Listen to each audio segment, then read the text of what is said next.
번역을 하는 데 있어서 원형, 이정, 원형과 이정이 꼭 필요한 그 이유가 뭡니까? 라고 질문을 받았는데요. 어, 사실 주역의 괴에서요. 주역의 괴에서 원, 형, 아, 이, 정. 원형과 이정이 다 나오는 거는 극히 드뭅니다. 예를 들어서 뭐 건괴라든지 곤괴라든지 뭐 어쩌든 게 몇 개 안 됩니다. 되게 좋은 겁니다. 쉽게 말하면은 주역에서 원형은요. 이제 그 해석이 정자주자 약간 다릅니다만 주자에 의하면 크게 형통하고 고두면 이롭다는 얘기입니다. 크게 형통하다가 잘 된다는 얘기입니다. 근데 변역을 했는데 크게 형통해야 돼. 다 잘 돼야 돼. 만약에 시스템을 바꾸거나 나라를 바꿨는데 백성들이 더 고통스럽다, 불편하다. 그러면 안 되는 겁니다. 개선이 아니라 개악이 된 거죠. 바꾸어서 좋아야 됩니다. 모든 사람이 형통해야 돼. 그래서 크게, 그것도 형통도 아니라 원형, 크게 형통해야 됩니다. 이게 변혁의 기본 원칙입니다. 혁명을 할 때에는 모든 사람이 원형, 크게 형통해야 됩니다. 그래야 바꾼 보람이 있는 거예요. 그리고 또 하나는 이정, 고두미르와 되게 변혁하고 그럴 때요. 올바라야 됩니다. 곧아야 됩니다. 곧지 않으면 문제가 생깁니다. 자, 우리가 뭘 할 때는 공적인 마음으로 고든 쪽으로 개혁을 해야 모든 게 풀어집니다. 근데 곧지 않고 삐딱하게 한다? 그러면은 문제가 생기는 겁니다. 그래서 원형과 이정이 혁규에는 다 있습니다. 그 변형. 그래서 이 주역에서도요. 이런 뜻이기 때문에 이 택하역계의 괴사에 원형과 이정이 다 나옵니다. 왜? 변형을 할 때는 크게 형통해야 되고 곧아야 이로운 겁니다. 곧지 않은 문제가 있는 겁니다. 이제 이게 왜 그러냐면요. 이게 요 리께는 문명, 밝음을 의미하거든요. 그리고 요거는 택괴는요. 기쁨. 보통은 이게 설로 있습니다만 깃불 열로 있습니다. 자, 문명은 문체가 밝은 겁니다. 리께는 밝음이니까 밝음이 기뻐야 돼. 밝음으로써 옳고 그름을 구분을 해줘요.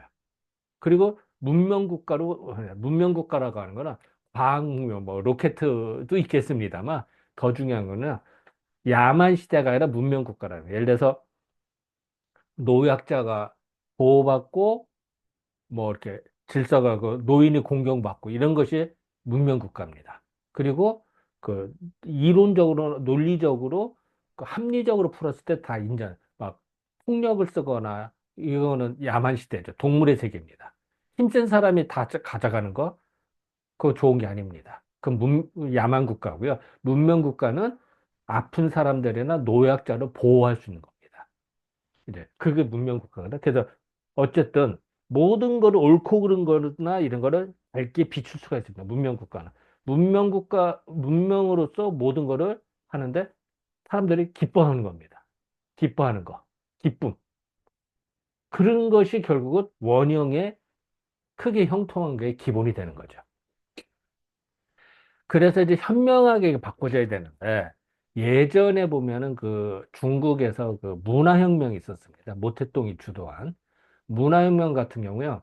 뭐 당시에는 뭐 그 중국 인민들, 중국 백성들한테 환영을 받았죠. 그래서 그 이제 청년들이 막 주로 나서고 뭐 이랬습니다만 결과적으로 어떻게 했죠? 제자가 스승을 비판시키고 자식이 부모를 고발하고 그래서 문화혁명들 학문이 다 파괴됩니다. 문화재가 다 파괴됩니다. 심지어는 그 뭐야 참새가 그 곡식 수확한 걸 먹는데 참새잡기 운동을 했어요. 근데 참새가 곡식도 먹으면 벌레들을 먹거든요. 해충들을. 그러니까 그 다음에 해충이 막 범람해서 농사가 더 안 되는 거예요. 뭐 예를 들어 이런 식이라든지 또 동네별로 제철소를 만드는 거야. 근데 동네에서 제철소를 만들어봤자 그 선도 철의 품질이 좋을까요? 아무래도 떨어지죠. 그냥 그 수공업식으로 옛날식으로 대장간 같이 만들어내니까. 그러니까 당연히 그 경쟁력이 떨어지는 거죠. 그래서 어쨌든 문화혁명 당시 수많은 사람이 죽었습니다. 뭐, 그래서 굶어 죽고, 맞아 죽고, 뭐, 그래서 뭐, 2천만 명이라든가, 뭐, 글쎄 제가 정확한 기억은 안 납니다만, 상당히 많은 사람이 죽고, 학자들이 쫓겨나고, 그래서 학문이 단절이 됐습니다. 그래서 정작, 이 중국 사람들, 문화혁명 세대 사람들은 공부를 제대로 안 해서 학문에 끊어서 오히려 자기들 고어를 못 읽어요. 한문을 못 읽어. 백화문문이 읽는데, 예, 중국은 옛날 고어를 못 읽는. 그래서 나름대로는 문화혁명이라고 했습니다만 결과적으로 문화의 후퇴가 된 거죠. 아주 웃긴 얘기죠. 그래서 뭐 우리나라 입장에서는 결국 중국이 헛발질하는 바람에 결국 우리는 더 좋은 거죠, 사실은. 이웃나라. 중국이 잘 되면은 이웃나라를 괴롭히고요. 중국이 힘들어하면 이웃나라가 더 편합니다. 그 동서고금 옛날부터 그 내려오던 그 형식이었는데요. 지금도 마찬가지입니다. 그래서 문화혁명 당시에 중국이 헛발질을 하는 바람에 우리는 더 좋았다. 이런 얘기. 물론 이제 그거는 뭐 그 관계에서 말한 거고요. 어쨌든 문화혁명, 거도 문화혁명이라고 합니다. 그 왜 혁명이라는 건 좋은 건데 왜 거기서는 뭐 역사 후퇴가 됐을까? 고듬이 없었으니까요. 그리고 문명, 밝음으로써 기뻐야 되는데 이게 다 안 됐거든요. 미련하게 했거든. 현명하지 하지 않고. 그러니까 말로는 문화혁명이라고 했습니다만 실패한 혁명이 되는 겁니다. 이제 그런 것들이 이제 주역에 이런 얘기가 있었는데 이제 그걸 제대로 이해를 못하는 바람에 그런 일이 벌어지지 않았나라고 생각이 듭니다. 네, 감사합니다.